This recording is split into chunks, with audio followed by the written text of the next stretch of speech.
People hate. To them, the Americans are a symbol of everything they loathe: corruption, joblessness, exclusion from decision-making, and this nurtured hatred of everything alien. But their real target, and the subject of their wrath, is the regime. That's according to an unnamed senior Saudi Arabian official, quoted in the New York Times, June 28. By 2 days after the truck bombing in Dhahran, the corporate press had rallied around the U.S. policy in Saudi Arabia.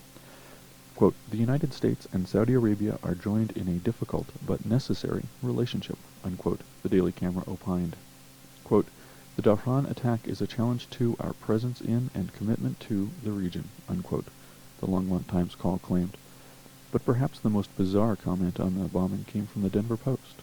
Quote, "But we will and must continue to work for a world where human beings everywhere are secure in their homes, safe from the midnight knock of the Gestapo, free from the ravages of armies bent on rape and ethnic cleansing, and beyond the reach of the terrorist bomb," unquote.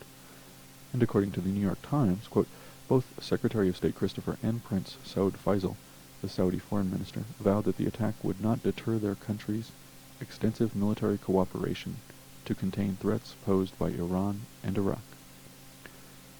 Someone must think the rest of us are fools, drooling on ourselves, wandering about the world completely confused and so out of touch that we are likely to believe their demented inversion of reality." It was, after all, corporate interest that the Gestapo was ultimately protecting, as is the case with the Saudi secret police, and it was the CIA and our State Department that whipped up ethnic hatred in Yugoslavia for 40 years.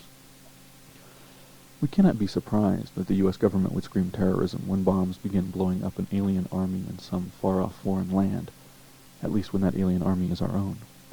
Of course, if it is our bombs killing innocents, like the 200,000 to 300,000 Iraqi civilians we killed in the Gulf War, then, of course, it's called war. But patriots defending their homeland against the ravages of constant injustice in Saudi Arabia, that is called terrorism. Did we learn nothing from the Iranian experience? For decades, the U.S. military and intelligence services propped up a despotic ruler and helped that regime torture and murder the ever-growing opposition, until finally, after they had killed off all of the progressive opposition, the only opposition left to speak for the people was the religious fundamentalists. Sure, the CIA thought they could buy them off too, but it didn't happen, and in 1979 the oil companies lost Iran, just over 20 years after a CIA-organized coup had brought the Shah to power. Today, in 1996, we look to Saudi Arabia, where a 3,000-member royal family extracts virtually all of the wealth generated in a country with a quarter of the world's oil reserves. Oil reserves.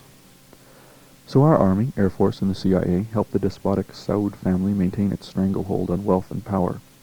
And then the corporate media acts all surprised and indignant when religious fundamentalists, probably, set off bombs outside U.S. military compounds. The next day, President Clinton went to Lyon, France for the G7 meeting. He complained about so-called international terrorism. They derided him for the immoral, illegal, and cruel blockade of Cuba. Our president can just invent a reality which is comfortable for corporations, and the media will parrot it. Other countries are often more sophisticated, and their presidents have to deal with actual reality. Clinton even had the gall to say, quote, "We must rally the forces of tolerance and freedom everywhere to work against terrorism," unquote. Tolerance and freedom in Saudi Arabia?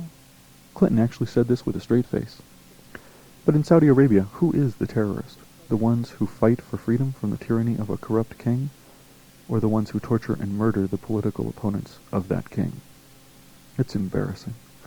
What does it say for our country that our president and ruling class cry terrorism when people fight against their tyranny, and then have the audacity to proclaim their undying devotion to the cause of freedom?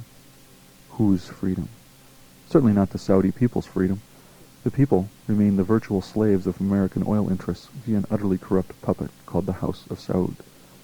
There are higher principles in the world, and people will take a stand and fight for those principles. That is why the remaining people of Iran eventually rose up against the Shah, and higher principle is why the U.S. military will continue to be a target of warfare in Saudi Arabia. It's time to learn the lessons of Iran and not allow the CIA, oil companies, and the House of Saud to drive Saudi Arabia into the hands of the fundamentalists.